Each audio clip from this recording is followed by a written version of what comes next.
मेरठ की गलियों में एक हंसता खेलता परिवार धीरे धीरे बर्बादी की ओर बढ़ रहा था।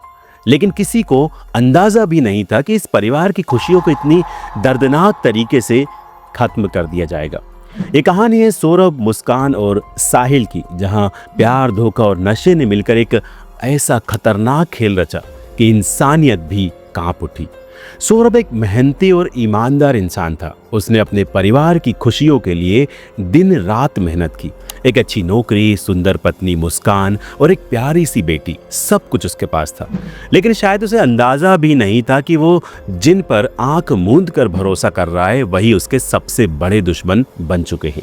सौरभ को एक अच्छे पैकेज की नौकरी लंदन में मिल गई। परिवार की आर्थिक स्थिति और बेहतर करने के लिए वो विदेश चला गया ताकि अपनी पत्नी और बेटी को हर खुशी दे सके। लेकिन ये उसकी सबसे बड़ी गलती थी। उसके विदेश जाने के बाद मुस्कान पूरी तरह आज़ाद हो गई। शुरू में तो सब कुछ सामान्य था, लेकिन धीरे धीरे उसकी जिंदगी में साहिल नाम का एक शख्स दाखिल हुआ।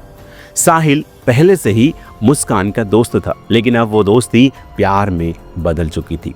मुस्कान और साहिल अक्सर मिलने लगे और जल्द ही उनकी जिंदगी में ड्रग्स और शराब का अंधेरा छा गया। बिना किसी रोक टोक के दोनों अपनी नई दुनिया में मस्त हो गए। सौरभ विदेश से पैसा भेजता रहा और मुस्कान की जिंदगी ऐशो आराम से चलती रही।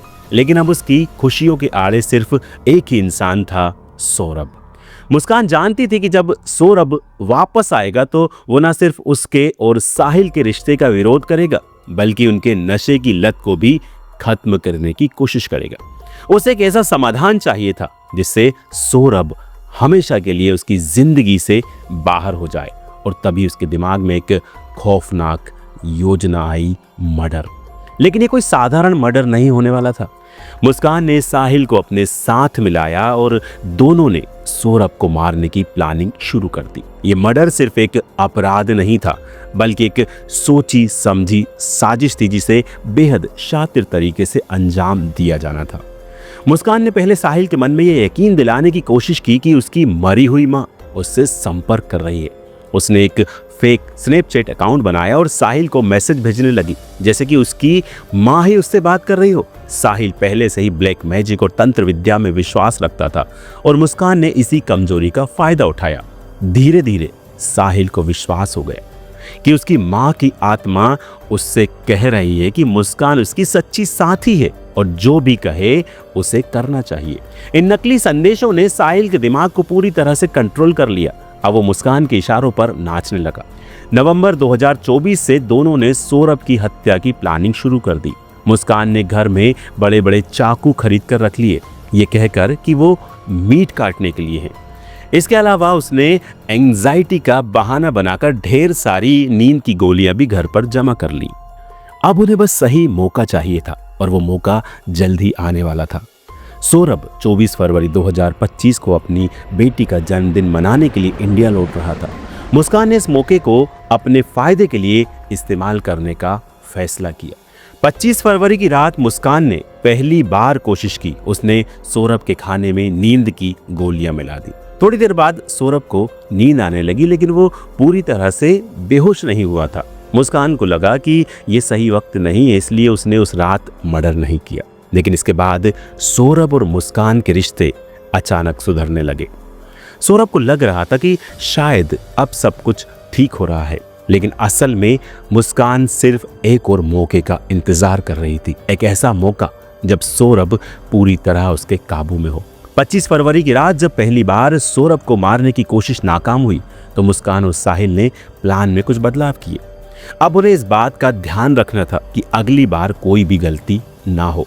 मुस्कान सौरभ के साथ मिलकर बिल्कुल सामान्य व्यवहार कर रही थी, जिससे उसे जरा भी शक ना हो। मुस्कान ने अपनी बेटी को नानी के घर भेज दिया ताकि घर में कोई भी परेशानी ना हो। उसने ये कहकर बेटी को भेजा कि वो और सौरभ कुछ वक्त अकेले में बिताना चाहते हैं। 29 फरवरी 2025 की रात सौरभ को फिर से खाने में नींद की गोलियां दी गईं, लेकिन इस बार मुस्कान ने डोज बढ़ा दिया। जैसे ही सौरभ को गहरी नींद आई, मुस्कान ने साहिल को बुला लिया। साहिल पहले से ही एक बड़े चाकू और कुछ प्लास्टिक शीट्स लेकर आया हुआ था। मुस्कान के कहने पर साहिल ने सौरभ के सीने पर पहला वार किया, लेकिन सौरभ की नींद इतनी गहरी थी कि वो तुरंत नहीं उठा। साहिल ने दूसरा वार किया और तब जाकर सौरभ को होश आया। वो दर्द से तड़प उठा। लेकिन मुस्कान और साहिल ने उसे पकड़ लिया। सौरभ खुद को बचाने की कोशिश कर रहा था, लेकिन वो पहले से ही इतनी ज़्यादा दवाइयों के असर में था कि ज़्यादा ताकत नहीं लगा पाया।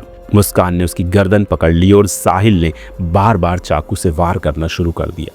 कुछ ही मिनटों में सौरभ का शरीर खून से लथपथ हो गया और उसकी सांसें हमेशा के लिए थम गईं। लेकिन अब सबसे बड़ा सवाल था, लाश का क्या किया जाए।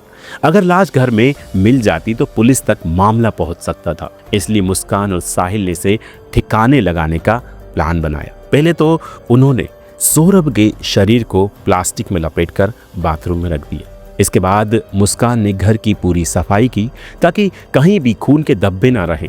लेकिन लाश को ठिकाने लगाना इतना आसान नहीं था। इसके लिए मुस्कान ने पहले से ही एक बड़ा ड्रम मंगवा लिया था। इस ड्रम में उन्होंने पहले प्लास्टिक की परत बिछाई और सौरभ की बॉडी के अलग अलग टुकड़े करके उस ड्रम के अंदर डाले। इसके बाद उन्होंने ऊपर से सीमेंट डालना शुरू कर दिया ताकि शरीर पूरी तरह से छिप जाए।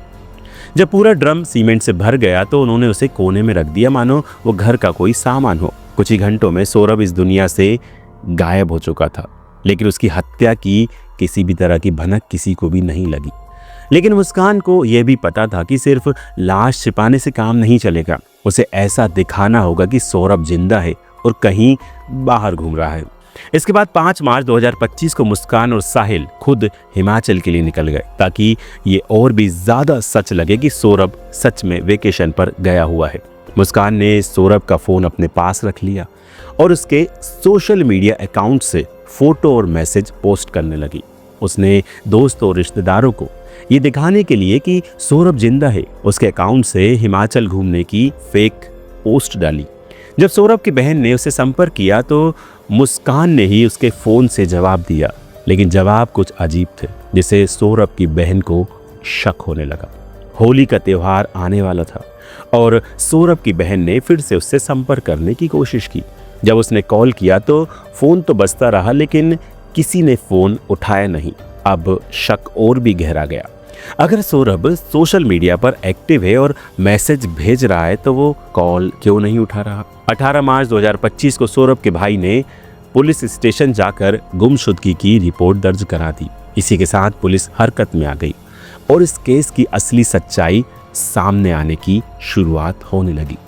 18 मार्च 2025 को जब सौरभ की गुमशुदगी की रिपोर्ट दर्ज हुई तो पुलिस ने सबसे पहले मुस्कान से पूछताछ की।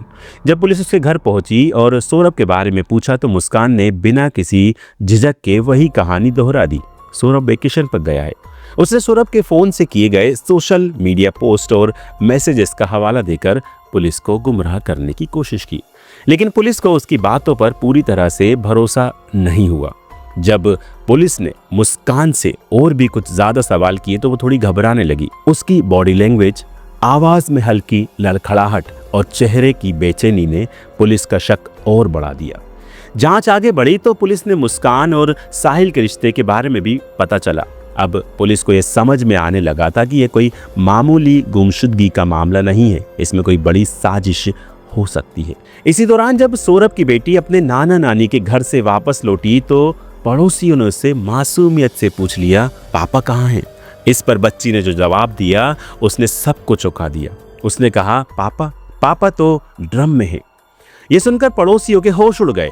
हालांकि बाद में पुलिस ने इस बयान को खारिज कर दिया और कहा कि बच्ची ने ऐसा कुछ भी नहीं कहा, लेकिन मीडिया में ये खबर आग की तरह फैल गई। अब पूरे इलाके में चर्चा होने लगी कि कहीं मुस्कान ने सौरभ के साथ कुछ बुरा तो नहीं किया।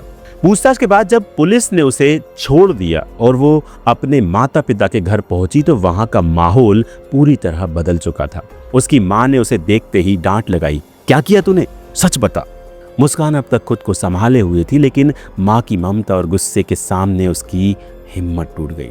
उसने रोते हुए अपनी मां से कबूल किया, मम्मी हमने सौरभ को मार दिया। ये सुनते ही मुस्कान की मां के पैरों तले जमीन खिसक गई। वो समझ नहीं पा रही थी कि उसकी अपनी ही बेटी इतनी बड़ी साजिश कैसे रच सकती है, लेकिन उन्होंने मां से ज्यादा इंसाफ को चुना। उन्होंने बिना देरी किए अपने पति के साथ मिलकर मुस्कान को पुलिस स्टेशन ले जाने का फैसला किया। थाने पहुंचते ही मुस्कान ने पुलिस के सामने पूरी कहानी बयां कर दी। कैसे उसने और साहिल ने मिलकर सौरभ की हत्या की, कैसे उसे ड्रम में भरकर सीमेंट से ढक दिया और कैसे पूरे प्लान को परफेक्ट मर्डर दिखाने के लिए सोशल मीडिया का इस्तेमाल किया। अब पुलिस के लिए अगला कदम था सौरभ का शव यानी कि बॉडी ढूंढना। पुलिस मुस्कान के बताए पते पर पहुंची और वहां उन्होंने एक बड़ा सीमेंट से भरा ड्रम देखा।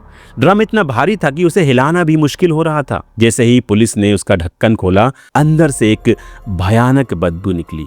पुलिस ने अंदाजा लगा लिया कि ये वही जगह है जहां सौरभ की लाश छिपाई गई है। ड्रम को जांच के लिए एक स्पेशल फैसिलिटी में भेजा गया। वहां विशेषज्ञों ने बड़ी बड़ी ड्रिल मशीनों और मार्बल काटने वाली मशीनों की मदद से इस सीमेंट के टुकड़े को तोड़ा। जब सीमेंट हटने लगा तो उसके अंदर से सड़ चुके मांस के टुकड़े और हड्डियां मिलने लगी। डॉक्टर्स के मुताबिक शरीर इतनी बुरी हालत में था कि इसकी सही तरीके से ऑटोप्सी करना भी मुश्किल था। लेकिन जो भी मिला उससे साफ हो गया कि सौरभ की हत्या की गई थी। मुस्कान और साहिल को तुरंत गिरफ्तार कर लिया गया। पुलिस ने उनके पास से हत्या में इस्तेमाल किए गए चाकू, नींद की गोलियां और कई डिजिटल एविडेंस इकट्ठा किए। उन दुकानों की जांच की गई जहां से उन्होंने हत्या के लिए सामान खरीदा था। मेरठ में इस खबर ने भूचाल ला दिया। लोग इस जघन्य अपराध को सुनकर गुस्से में थे। जब मुस्कान और साहिल को अदालत में पेश किया गया तो वहां जनता और वकीलों की भीड़ इकट्ठी हुई। लोग नारेबाजी कर रहे थे, फांसी दो, फांसी दो। लेकिन सबसे ज्यादा चौंकाने वाली बात यह थी कि इस भीड़ में एक आवाज मुस्कान की मां की थी। उन्होंने कहा, मेरी बेटी समाज के लिए खतरा बन चुकी है, इसे इसकी सजा मिलनी चाहिए। मैं चाहती हूं कि इसे फांसी दी जाए। एक मां का ये बयान सुनकर लोग हैरान रह गए, लेकिन ये सच था। मुस्कान ने जो किया था वो सिर्फ एक हत्या नहीं थी, बल्कि ये समाज के नैतिक मूल्यों पर एक सीधा हमला था। अब कोर्ट में इस केस की सुनवाई होगी, सारे सबूत और गवाह पेश किए जाएंगे और धीरे धीरे इस केस की सारी परतें खुलेंगी। लेकिन एक बात तय थी कि गुनहगार जितना भी चालाक क्यों ना हो, सच्चाई ज्यादा दिनों तक नहीं छिप सकती।